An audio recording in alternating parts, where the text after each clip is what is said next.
Hello everybody, Namaste. I am Ram Babu, your host. I welcome you all to Satya Bhashyam.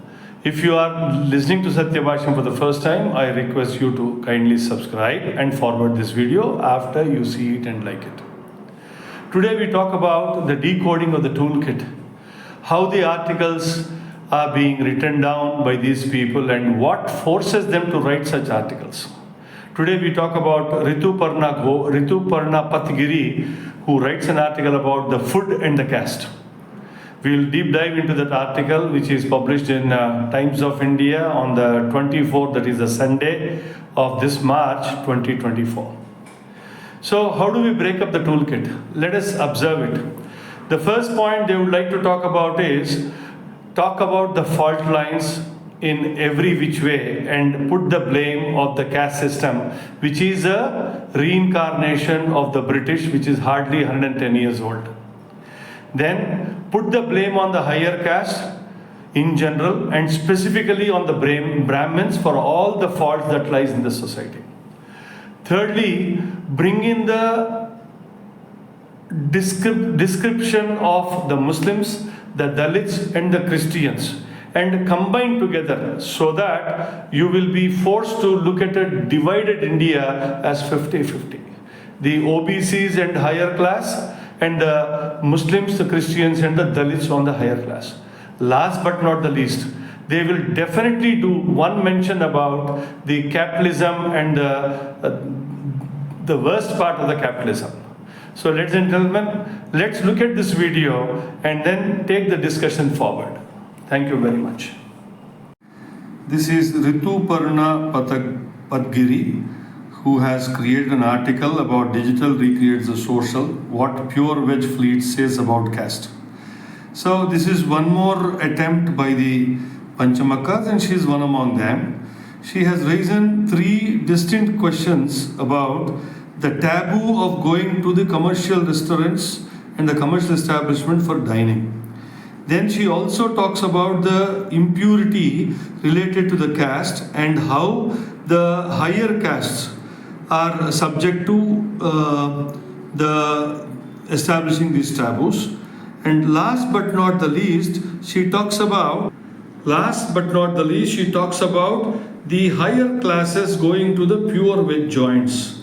Now, these people are not leaving us in any which way. Thanks to Rahul Gandhi, who wants to create a divide of this country in the context of the caste, which is a reincarnation of what the British has done to us.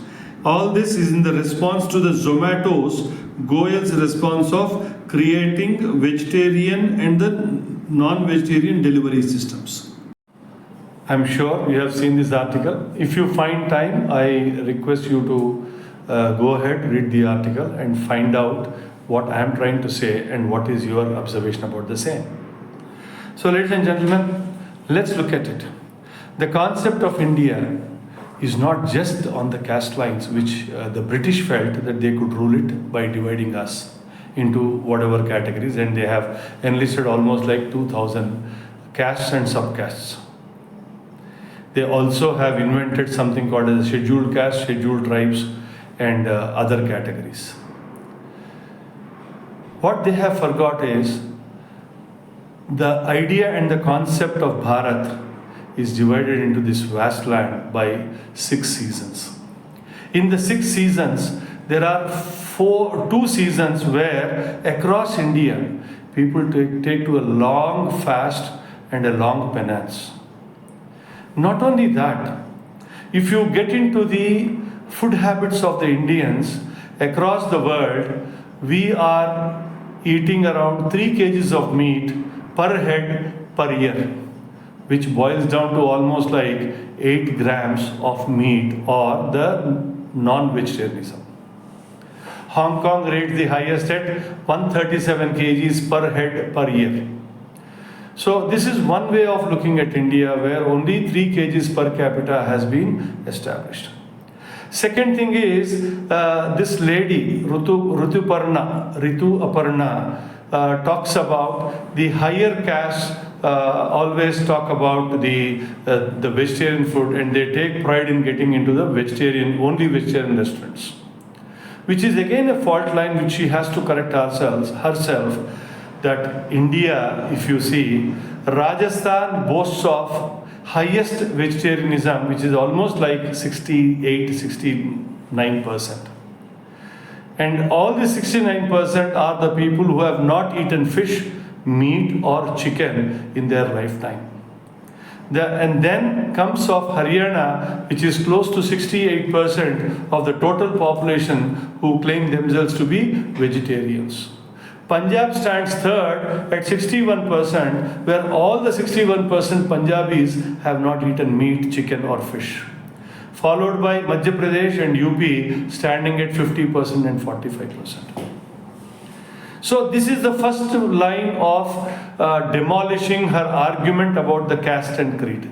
If her thought process is that higher caste, especially the Brahmins who eat vegetarianism, then I should be proud to say that 70% of all the Rajasthanis should be Brahmins and classified as Brahmins, which is not. This is not the truth. Across India, the Brahmins are just a meager of 3 to 3.5%, which is her stomach burn. So, ladies and gentlemen, understand, even the hardcore non-vegetarian person does not touch any non-veg at least one day in a week or 2 days in a week. That could be a Tuesday, that could be a Monday or a Friday, depending on his religious practices. The Christians, I know some of them, on some particular months where we call it Shravan or Kartik or Bhadrapad or Ashvij, these are the 4 months across India. We call it as Chatur Masya Diksha. Chatur Masya means 4 months. These 4 months, most of us take to vegetarian food or 1 month full fasting. This is how the practices were. So even the most she talks about the Muslims, the Dalits and the Northeast, which she wanted to predominantly say the Christians, they are the meat eaters. Even they don't consume every day the meat. So the call of Mr. Goyal, the CEO at Zomato, was in place, trying to get his profits in place by trying to attract to all these 70% of Rajasthanis, 69% of Haryanvis, and the rest of 40% of 48% of 45% of Muslims, 50% of MP, and 60% of Punjabis to get into the habit of getting their food from the hotels, which are prepared in the pure veg joints. I don't see anything wrong in that, and I don't see anywhere the caste lines are at fault. So, ladies and gentlemen, let us understand how these Panchamakars, I'll again explain, this is a word coined by our Sanjay Dikshit ji of Jaipur Dialogues. The Panchamakars are the paid media, the Marxists, the Mullahs and Maulvis, the missionaries, and the maculae educated. These are the 5 people who are trying to divide us in any which way. Should it be religion, should it be caste, should it be north, should it be south, all that. So I request you all to be aware of what these guys are trying to say and what they mean at the end of the day. So this article, from the top to bottom, is a bunch of bluffs, and it is her sociology at place, trying to divide this country vertically down, for which I am sure she would have been paid by some of these people. Ladies and gentlemen, I request you to talk about this within your families, get your own experiences of this, and ensure that we remain strong in one line called the Indians, the Bharatiyas, and the Hindus at large. If you are listening this video for the first time, I request you to subscribe. If you have liked the video, then please share it and forward it to all the people wherein it should reach those people like Rahul Gandhis who are trying to divide this country on the name of the castes. I remain till the next episode. Rambabu Cherugu, Hyderabad.